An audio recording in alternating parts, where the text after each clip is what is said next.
Hello, everyone. Welcome to Flower Power Live. It's starting to close in on the first frost date coming up, who knows when, here in New Hampshire. And so I wanted to make sure and take the opportunity to share with you information about one of my favorite plants that's an essential that I grow every year in my garden, and that is basil. And it is I don't know. Do you grow it in your garden? It's pretty important to me. I'm Allison from the Well Cultivated Life, and thank you for sharing. Sharing. I'm sharing. You're watching. Showing up here to watch a little bit more about basil and how beneficial it is for us. So again, it's an essential in just about every herb garden, and that is because there is nothing else that really tastes like basil. It has a unique, strong flavor to it that so many people love. And I am talking about the sweet basil, which is Ocimum basilicum. And again, it's such an important culinary herb. And for that reason, there's been a lot of different variations developed over the years. There's about like 35 different versions of this that you could go into the garden center and buy if you wanted to, including like the purple leaf and the miniature basil and lemon basils, Thai basil. This is a Thai basil here. But most people are really familiar with what's called Genovese or the sweet basil, which is that big rounded leaf, green, super beautiful green version of it. And of course, most of the flavor comes from these volatile oils. And while it's pretty easy to grow basil, it grows well in a pot. You can get a dwarf variety of it, even if you don't have a garden. It is also available fresh year round in grocery stores. It's just about everywhere. And so, like, I'm not going to run out of basil this year because I got a bunch more plants this size out in the garden. But if I do run out, I never buy basil in a little jar. I don't buy the dried basil. I always buy the fresh basil. And then that way, if I don't use it all, I'll just hang it up to dry, and then I have a better quality basil than what is in the little jars. And there's a lot more to be said about buying herbs in jars and dried things and some of the issues with that. I don't have time for it here, but I think I'm going to make another video about that because there's kind of a lot of important information that you want to know. So back to basil. In theory, it comes from Asia or the Pacific area and got to Europe by sort of the 1500s or so, with a lot of other spices that came that way as well. But it also has this other history of use in sort of the Greek cultures, the ancient Greek cultures. So I'm not sure which one of those is accurate. Again, there's a bunch of different varieties of it. So it could be that some other variety grew in it was more native to the Mediterranean area. It is a member of the mint family. So a lot of these aromatic and culinary herbs are from that region. Now, the thing is that basil does not have the most pop, popular or positive reputation throughout the years. And in fact, according to Forget Me Not, which is my super fun book I have that talks all about like flower lore and the meanings of different flowers, it represented hatred and misfortune in the Greek culture. And they actually would like swear and yell at the seeds as they scattered them out into the field, thinking that this was an important way to sow their basil seed. I don't know. It's a little weird. But the same thing sort of went through into the Roman culture. However, later on, basil was its reputation mellowed out a little bit, and it was considered to be a gift of love in Italy, as also a gift that you might give to someone for like a housewarming gift, because it does have an element of protection to it in its sort of magical uses. So all those superstitions aside, um, It is a lovely plant to grow in your garden. It does like a lot of full sun, and but it does also need some space to grow. It can get a sort of like a stem issue where it'll brown the stem and they can rot off. So you want to make sure it has plenty of airflow around each of the plants so that it stays clear of any kinds of those sorts of pathogens at all. Now, one of the things that we're always taught about basil is that you want to, of course, snip off these little flower tops in order to keep your basil growing all summer long, because once it goes to seed, it's no longer going to be putting on thriving foliage. And of course, mostly we want the foliage to be used for the culinary use. But I want to show you just a couple of these slides are so nice because you can really see a nice luscious um, close up of the plant. So there on the left, that is the classic Genovese basil. And then on the right, it looks like that's probably more the Thai basil, like what I've got here live in the studio. And of course, these purple basil are absolutely a gorgeous color. And you can see in the background of this picture where there's a bunch of other basil growing in the background, and they all have sort of different shaped leaves on them as well. And who could resist a salad or something that looks like this? It's just so beautiful, that purple and green together. And again, these are the flowering tops. And one of the distinctive characteristics about basil and most of the mint family is that the flowers grow in sort of a circle. It's called whorled, WHORLED. They're whorls of flowers that go up the stalk, and that's a good identifier for a mint family plant, as well as the square stalk, four-sided stalk. And as you can see, I leave flowers on mine because the pollinators, bees in particular, really like the basil. And so while I do cut some flowers off to keep my basil more healthy, I leave a lot on. And right now, I've actually got here's another one of the purple flowering basils. Right now, I've got some that I've let completely go because I want to collect the seeds for my community seed bank that I run. Let's see here. What else do I have in here? I think that was the last one I wanted to show you. Oh, no, there was another one. Hold on. So like I said, you can put it in a pot. I probably would not put this many seeds into one pot, but I wanted to show you the close-up of this because I just love the shape of these little baby basil sprouts when they first come out. This is a distinctive look. Don't have very many other plants that look the same to that. So that's all I wanted to share for the pictures. And I wanted to, again, talking about the medicinal tops. Let me cut a piece off here for you. So this here is a really nice stage to harvest your basil in. It's still got nice foliage on it. You can see the little baby flowers coming out here. You might let those come out a little bit more. But as you can see here, the basil, it flowers from the bottom up. So this flowering top is just starting to flower. And so all of these are still intact.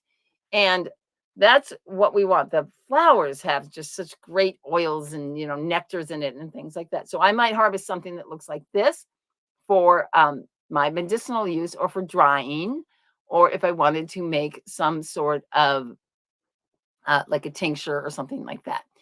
However, most likely you would dry it and then you could use it as a tea, and it does have a lot of beneficial uses. It's just one of these plants where when I started really looking into it, I'm like, wow, that just can do this and this and this. And one of the important things I wanted to share was that what I'm going to tell you about the properties is for this Ocynum basilicum, and there is another basil that a lot of herbalists use. It's called holy basil or Tulsi. It's not what I'm talking about today, although it does have a lot of the real similar properties.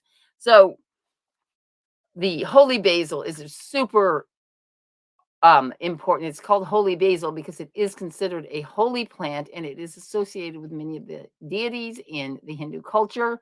and it is a very important plant, and it is incredibly delicious. It does have a slightly different flavor and use than this basil here, but I'm not going to be talking about that today.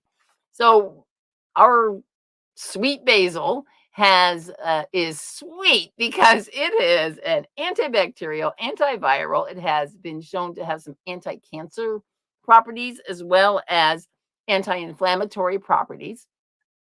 And this is again mostly due to these volatile oils that are found in the plant.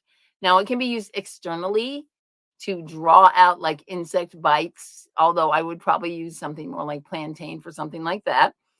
Or the fresh juice can be squeezed on if you had a fungal, some sort of fungal infection in your skin as well. And this is just a kind of an indicator that what it is so good at is pulling out toxins from within our system. And for this reason, it can be used in the for um, lung situations where you might have excess phlegm. It's known as the like great phlegm eliminator. Phlegm eliminator. It's not easy to say. And so it could be used if you had, congestion. You would simply just make a cup of basil leaf tea. And it's also good for digestion in where if you have getting kind of stagnant, again, it's moving these things out. You got stagnant, kind of not very well digested food, helps to move those out, helps to get the liver and gallbladder moving and get your digestion going. But a couple other really interesting things about it are that it not only does this sort of superficial type of detoxing, but it also can go deeply into the tissues and take out toxins that are stored in fat cells. Now, this is what the body does when something is very toxic. This is why sugar turns into fat, because when something's toxic in the blood, the body simply pulls it into a fat cell to protect the body from that. So I would imagine that one of the reasons why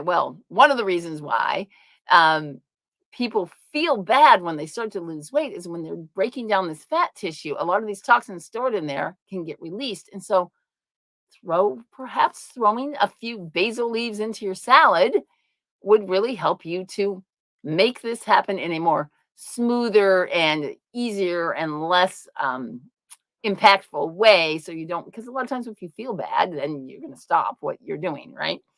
So the other thing that was quite interesting is how it is been used for detoxing people that have been from a long-term use of cannabis.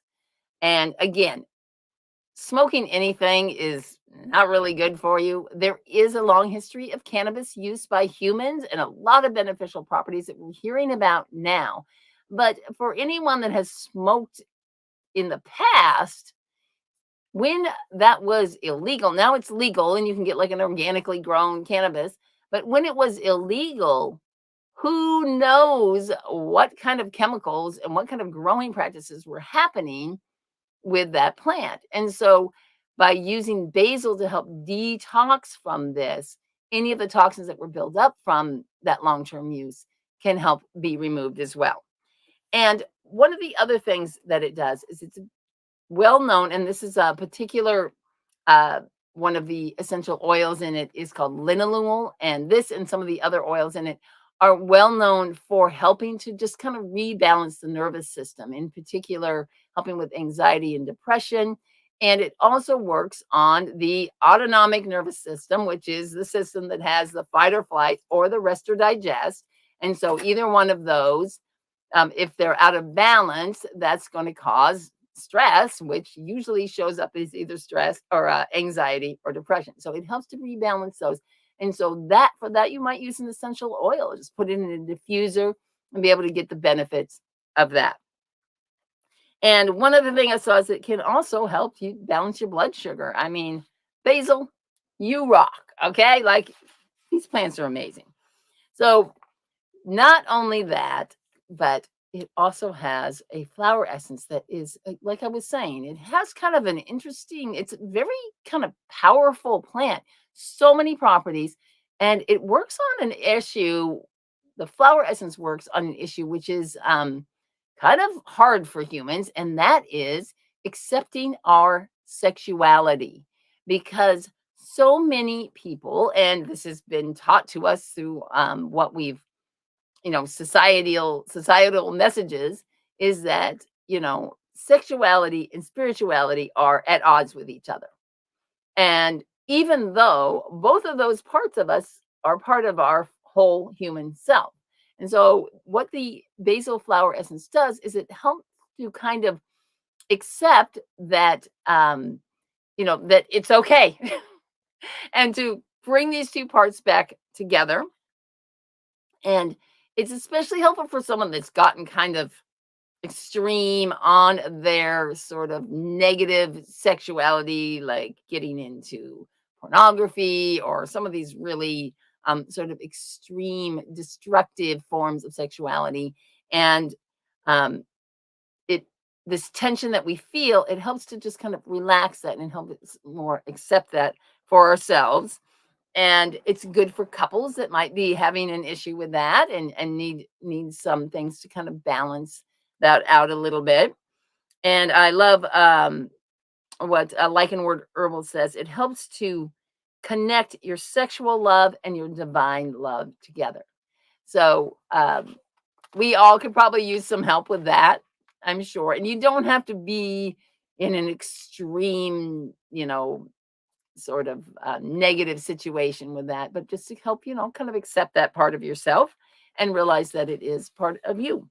Now, it is considered a plant in the magical world. I am not a magical person necessarily, but it is ruled by Mars, and it has a lot of some strong masculine characteristics to it, and is also known to be one that can help you, again, this balancing. We were talking about the nervous system. It helps you kind of balance. Do you need to rest? Rest. It helps you to make those decisions. That's another aspect um, of the flower essence. And magically, it is used for love, protection, astral projection, and prosperity. So, giving a basil plant to someone, this lore of giving a basil plant to someone as a housewarming gift, for example, makes sense. It's prosperity and it's protection. And and in a new house, you want lots of love as well. So, that makes a lot of sense. Now, our card for today is from the, oh goodness, I missed a slide. I'll show you this. This is the Tulsi, the holy basil. You can see it has a very different look to its leaves and a different look to the flowers. And it's super delicious. A couple years ago, I had a good crop of that, and I loved it. So, but they are different and used differently. So today, basil, our card is from the Greenwich Oracle. And the word is trust. And the message from this card says this: consider the energies surrounding trust in the workings of relationships. Like, so do you have issues with trust in some of your relationships? And this aligns with our flower essence to a certain extent. And it's saying to put focus on gaining harmonious ground. So, like, it's important to put your attention on what could I do to make my relationships more harmonious, and be wary of being in situations or relationships that you know are not good for you. Okay. Make sure that you're staying out of those relationships. And let me see here.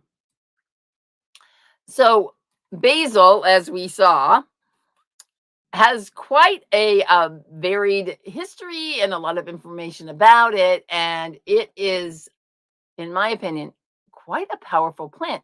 We can tell just by the scent of it, right? How powerful it is. And one of the things I forgot to say earlier was one of the sort of whatever lore or myths about it was that if you stick a basil sprig underneath a pot, it would generate a scorpion. So this is what people thought about this. And so this just shows that they felt this plant had a lot of power. And one of the things that's so important is, we look at, again, the medical uses and its ability to get people into the right relationship with their sexuality. Again, this plant can do a lot for us to make us feel better about our wholeness, our worthiness, our feeling that it's important and that we deserve to be in a healthy relationship. So, so many of our relationships involve trust. And so I was thinking, well, what actually is the definition of trust? Okay, that's the word on the card, trust. And to me, it's like, well, I kind of like assume everything's going to be okay. But I wanted to look up the definition because I thought, wow, this is really interesting. It's the firm belief in the integrity, ability, or character of a person or thing, having confidence or reliance on this person. And so when we ask a plant to work with us to help co create our health, because that's what we're doing, we have to trust that the plant is going to do its part and that we're going to do our part in trusting ourselves that we are able to heal. But so often when people are working with plants, they're thinking it in the same way as the sort of allopathic model that we're used to in the medical establishment. I take this thing, and then, I'll let the drug do its work. And that's just not the way it is when we're working with plants. So you have to trust that you are going to actually heal. Now, trusting this relationship between you and the plants is very, very important. It is something that takes time. But for any of you who are interested in working more with healing with plants, you realize it is a relationship. So this week, start looking at your relationships. Are you looking at your relationships with other people? Make sure they're more harmonious and look at your relationships with the healing plants that you're asking to come and work in your life. So that is our message from Basil tonight. I'll be making pesto from this beauty that I harvested today. So thank you so much for joining me. And have you ever made pesto or used basil in any other way besides just using it to eat? If so, feel free to leave a comment down below. And if you're watching me on YouTube, please like and subscribe to the channel. So take care, everyone. Have a wonderful rest of your day.